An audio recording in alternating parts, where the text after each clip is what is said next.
What's your message to the people? Their message is one of peace. What is your message? My message has been clear from day one 2 years ago. This anti-cop sentiment from this hateful ideology called Black Lives Matter has fueled this rage against the American police officer. I predicted this 2 years ago.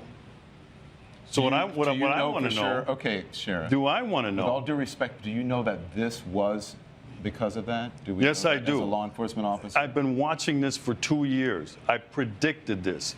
This anti-police rhetoric sweeping the country has turned out some hateful things inside of people that are now playing themselves out on the American police officer.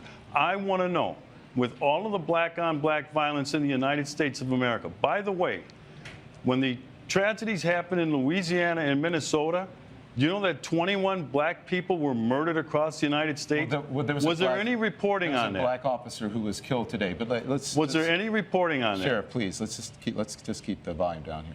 So I understand, and listen, I'm looking at 3 dead cops this week, Sheriff, and I'm looking at 5 last year. You trying to tell me to keep it down? If you will just please, we can keep it civil. So, because the message to people at home, I'm sure you want, is one of civility. I wish, Don, I wish you had that message of civility have a conversation toward this hateful ideology, these purveyors of hate. You don't know what my message is. That's what I what want they to say do. to you is, these people preach vile and virtue in the name of We're going to go to break, hate. and we'll be right back. For over 39 years, I was a police officer in Milwaukee, Wisconsin. For 15 of those years, I was the sheriff of Milwaukee County. I've done everything you can do as a cop, from walking the beat to investigating murder to running the agency. I've met a lot of cops of every race, ethnicity, and background. Here's what I can tell you. Cops are not perfect. That's not a news flash, but this might be. They don't have to be perfect. They have to be excellent. And most officers reach excellence every single day, and often under very difficult circumstances you can't imagine and wouldn't want to if you could. Perfection is an unattainable goal. Cops are ordinary human beings, like everyone else. Lawyers, surgeons, and baseball players, they make mistakes.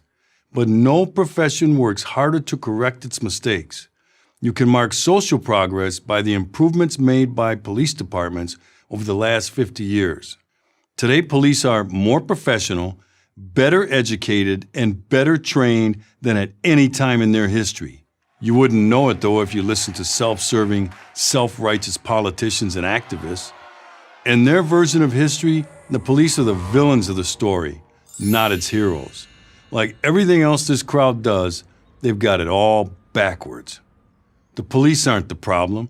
The politicians and activists are. The police didn't create the failed urban policies that have locked people into generational poverty. The police aren't responsible for fatherless homes, failing schools, and bad lifestyle choices. And they sure as hell aren't responsible for the lack of respect shown to police officers.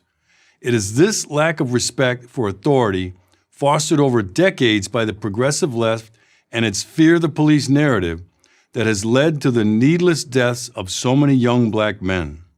When Officer Darren Wilson told Michael Brown to get out of the middle of the street in Ferguson, Missouri, did Brown comply? No. When officers in Baltimore told Freddie Gray to stop resisting arrest, did he comply? No. When officers in New York City told Eric Garner to stop resisting arrest, did he comply? No. Here's a useful tip.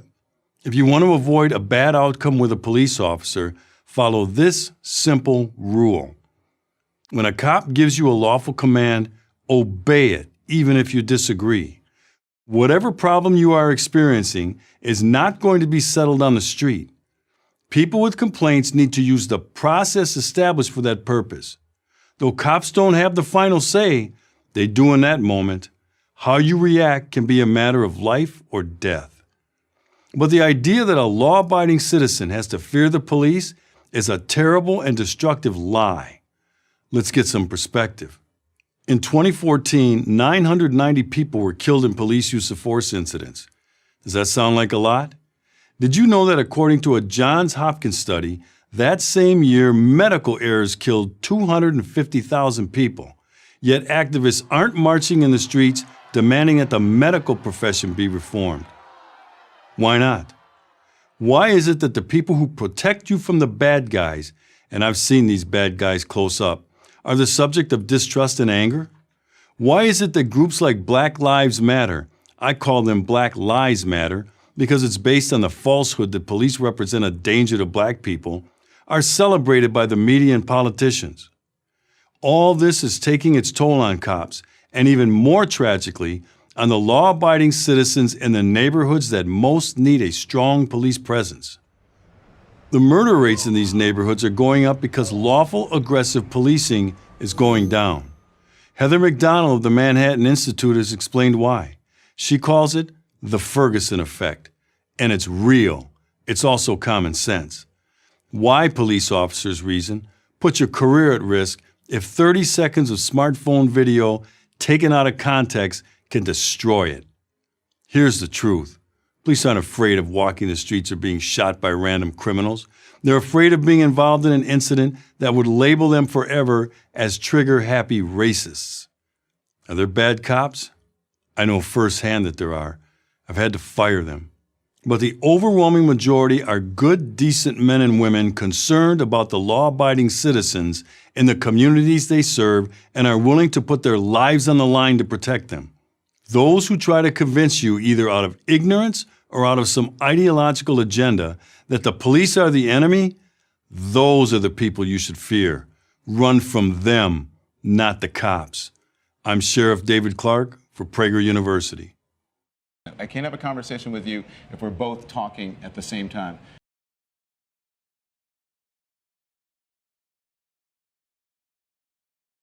Thank you for watching this video.